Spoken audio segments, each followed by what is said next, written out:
All right, ready to dive into something a little different today. The Silva mind control method. Mind control, huh?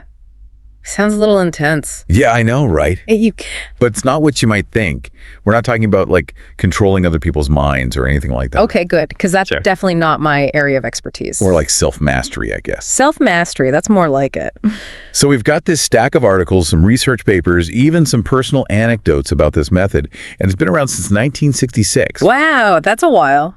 Used by millions of people, endorsed by some pretty big names. Okay, so there's got to be something to it then. But what I find really fascinating is the guy who came up with it all, Jose Silva. Jose Silva. And get this, he wasn't some psychologist or guru. He was an electronics repairman. An electronics repair. So how did he end up, like, developing a mind control method? That's quite a jump. It is, right. And that's kind of what we're going to be exploring today. Like, how did he go from fixing radios to, this whole mind development thing? Okay, yeah, I'm curious now. It all kind of started with his fascination with brainwave frequencies. Brainwave frequencies, like the electrical impulses in our brains. Exactly. He was particularly interested in alpha and theta waves.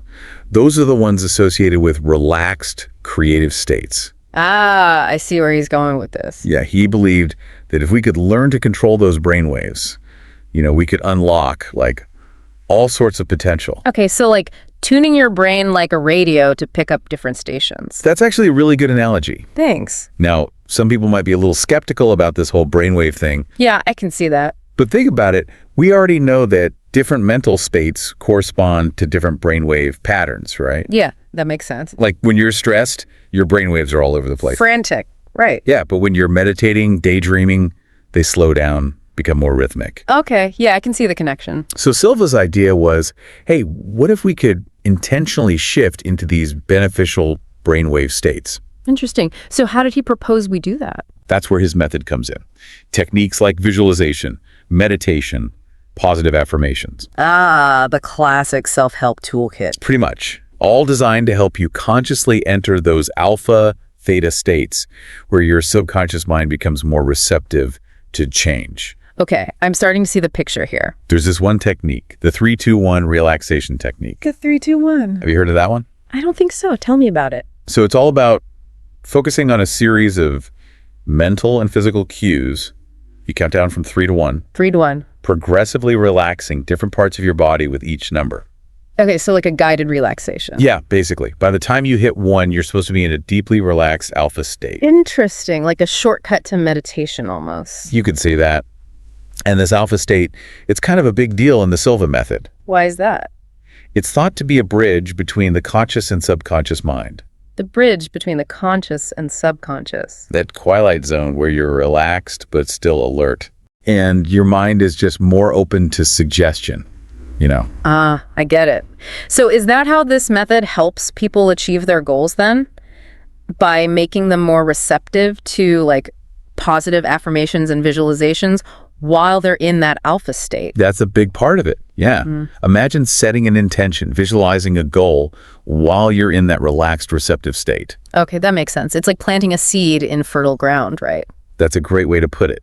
The Silva method argues that your subconscious is much more likely to accept and act on those suggestions when you're in the alpha state. Wow, that's pretty powerful if it's true. It is fascinating, right? But I know what you're thinking. It all sounds a little too good to be true. Can we really control our minds like this? Yeah, I mean, it does sound pretty amazing. What's the science behind all of this? Well, the Silva method has its fair share of supporters and skeptics, Yeah, that's fair. With anything like this, I guess. But there is some scientific evidence to back up the idea that we can actually influence our brainwaves. Biofeedback studies have shown that people can learn to consciously alter their brainwave patterns with practice. So it's not just some mystical mumbo-jumbo. There's actual science involved. Absolutely. And the Silva method combines that scientific understanding of brainwaves with these practical techniques to help people tap into their potential. Okay, so we've got this electronics repairman, fascinated by brainwaves, develops the system for mind development, combines science and practicality, and it seems to be working for a lot of people. That's the basic gist, yeah. But we're just scratching the surface here. There's more. Oh, yeah. The Silva method has a whole toolkit of techniques, each designed to access different parts of the mind and achieve specific goals. Okay, well, I'm definitely intrigued. Let's dig a little deeper and see what else the Silva method has to offer. This is where it gets really interesting, wouldn't you say? I think so, yeah. All right, so we talked about the science behind the Silva method, the brainwave thing, and the 3-2-1 technique, but I'm ready to hear some real-world applications here. How are people using this to, actually improve their lives? Well, you remember those 80,000 success stories we mentioned? Yeah. Those aren't just numbers. Those are people who claim they've overcome challenges, achieved goals, transformed their lives using the Silva method. Wow, that many. I'm still a bit skeptical, but I'm intrigued. What kind of transformations are we talking about here? I mean, we're talking a wide range of experiences, from small to truly remarkable. For example, some people use the Silva method to overcome things like anxiety or stress. Oh, okay. So using these techniques to, manage their mental and emotional states. Exactly. Using those alpha and theta states to reprogram those negative thought patterns, replace them with more positive, empowering beliefs. That makes sense. But what about those more dramatic claims? I remember reading about people overcoming physical limitations, achieving what seemed like impossible goals. Right. So there are stories like Betty Perry. She was paralyzed for 14 years and claimed to regain the use of her arm and leg after using the Silva method. There's also June Kidd, who said she overcame dyslexia using the techniques. Those are some pretty extraordinary claims. Are those typical results? It's important to remember that those are anecdotal accounts. While inspiring, they should be approached with a healthy dose of skepticism. Not everyone's going to have such dramatic results, and there's no guarantee that the Silva method alone was responsible. Right. Okay, good point. It's easy to get caught up in those miracle cure narratives. But let's shift gears a bit. We talked about personal challenges. What about everyday goals? How are people using the Silva method to improve relationships, their careers, their finances? Well, one of the key principles of the Silva method is visualization. It encourages you to create vivid mental images of your desired outcomes, whether that's landing a dream job or improving communication with your partner. So it's more than just daydreaming. It's using those visualizations as a tool to program your subconscious mind. Precisely. Remember, the alpha state is thought to be that bridge to the subconscious. When you visualize your goals in that state, you're essentially planting those seeds in fertile ground. You're giving your subconscious mind a blueprint to work with. Okay, I get that. But how does that translate into specific actions? Does visualizing a better relationship magically fix all your problems? And not magically, no. But the Silva method argues that by repeatedly visualizing a positive outcome, you can start to shift your beliefs and behaviors in a way that makes that outcome more likely. So it's about aligning your thoughts, your feelings, and actions with your desired goals. Exactly. It's like you're creating a self-fulfilling prophecy. Okay, now I'm starting to see the practical applications here. But we've mentioned a few other techniques besides the 3-2-1 and visualization. What about this mirror of the mind exercise? Sounds pretty mysterious. It is a bit intriguing, isn't it? The mirror of the mind is essentially a guided visualization technique where you imagine a mental mirror reflecting your desired outcome. Okay, so you're not actually looking at a physical mirror. It's all happening in your mind. Right. It's a symbolic representation. You're projecting your thoughts, feelings, intentions onto this mental mirror, amplifying their power. I can see how that could be powerful, to focus your intention and energy. But how does it actually work? Is it just wishful thinking? The Silva method claims it's more than that. It's about tapping into the power of your subconscious mind to influence your reality. Okay, so there's that connection to the subconscious again.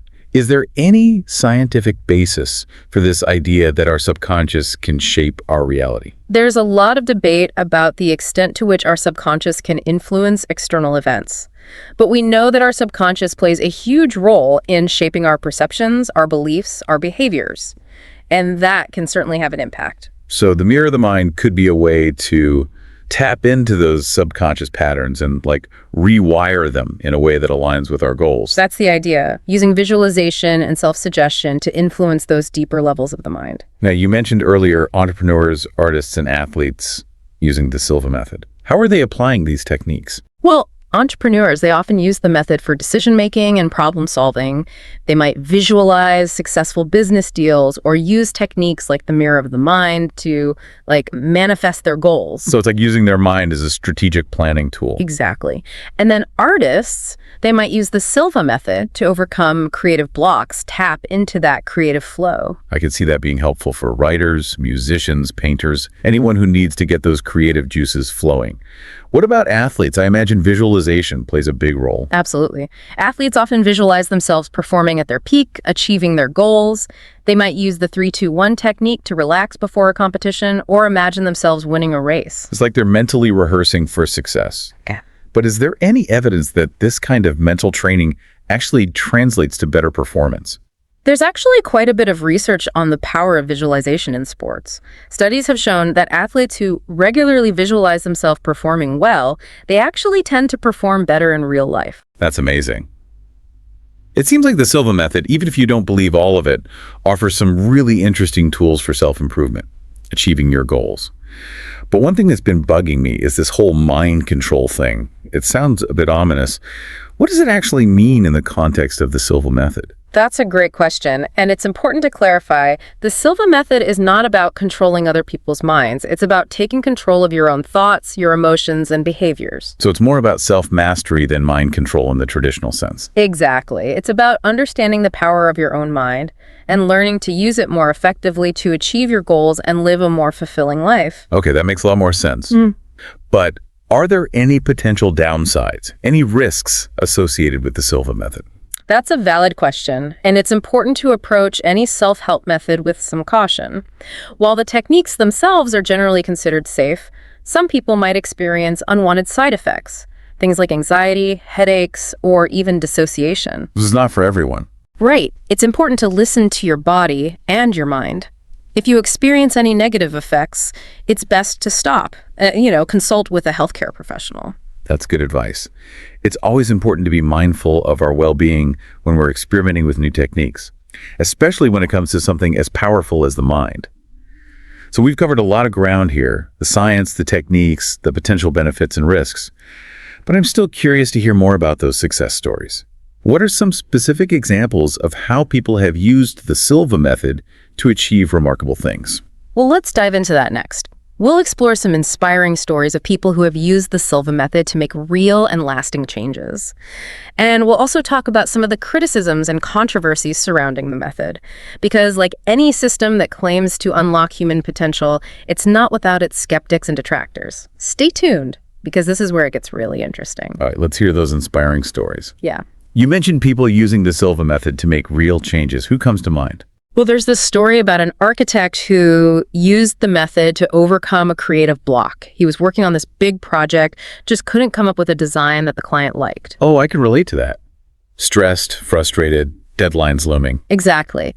So he decided to try the Silva method's visualization techniques. He would spend time each day visualizing the finished building. Visualizing the finished building. Imagining it like being praised by the client, admired by the community. He even imagined that feeling of satisfaction and pride. So he wasn't just visualizing the building itself, but also the emotions, the positive feelings associated with success. Yeah, he was immersing himself in the experience of a successful outcome.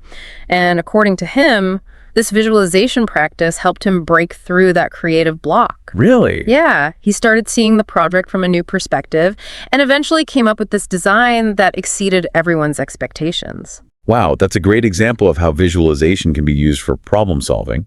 But are there examples of people using the Silva method for more personal issues, relationships, self-esteem, that kind of thing? Absolutely. There's this story about a woman who used the mirror of the mind technique to improve her relationship with her teenage daughter. Teenagers, yeah. Yeah. Always a challenge. They were constantly arguing, communication had broken down. I think a lot of parents can relate to that. Right. So she started using the mirror of the mind to visualize this harmonious, loving relationship with her daughter. Imagining the ideal scenario. Yeah, imagining them having open and honest conversations, laughing together, enjoying each other's company. So creating a mental template for the kind of relationship she wanted. Exactly. And the Silva method suggests that by repeatedly visualizing this positive outcome, she could influence her own behavior. Interesting. So did it work? According to her, it did. She said she noticed a shift in her own attitude, her reactions. She became more patient and understanding with her daughter. And gradually, communication started to improve. That's encouraging. It shows that even in tough relationships, there's potential for positive change. But we should be cautious about these anecdotal accounts, right? What about the criticisms of the Silva method? There are people who are skeptical of its claims. Oh yeah, definitely. Some critics argue that the Silva method is just repackaged positive thinking, or a form of placebo effect. Interesting. They say there's no real scientific evidence to support the claims about brainwave frequencies or the power of the subconscious. So how do you address those criticisms? Well, it's true that more research is needed to fully understand the effects of the Silva method. Yeah. But there is some evidence to suggest that techniques like visualization and meditation can have a positive impact on the brain. Right. We talked about the studies on visualization in athletes. Exactly. But I guess the question is, are those effects specifically due to the Silva method or just general mind-body principles? That's a good point. Yeah, it's hard to isolate the specific effects of the Silva method from other factors. Right. And it's important to remember that the method is not a magic bullet. No quick fixes. Right. It requires effort, practice, and a willingness to change. So it's not just passively listening to a tape or attending a seminar. It's about actively engaging with the techniques. Absolutely. And it's not one size fits all. What works for one person might not work for another. The key is to experiment, find what resonates with you, and be open to the possibilities. That's great advice. It sounds like the Silva method, like any self-improvement system, is a tool. It can be used for good or ill, depending on the individual's intentions and efforts. But ultimately, it's about empowering individuals to take control of their minds, create the lives they want. Yeah, that's a great way to put it. The Silva method, at its core, is about recognizing the incredible potential of the human mind, providing tools to harness that potential for positive change. This deep dive has given me a lot to think about. It's fascinating, this idea that we can train our minds to achieve goals, overcome challenges. It is an empowering concept, right? We're not limited by our circumstances or past experiences. We have the power to shape our own reality. Exactly. And whether you're a believer in the Silva method or not, there's no denying the importance of understanding and harnessing the power of the mind. So to our listener, I think the takeaway here is keep exploring, keep learning, keep an open mind, because the journey of self-discovery is ongoing. Who knows what potential lies within each of us? That's a perfect note to end on. Thanks for joining us on this deep dive into the Silva mind control method. Remember, your mind is powerful, and with the right guidance and effort, you can achieve amazing things.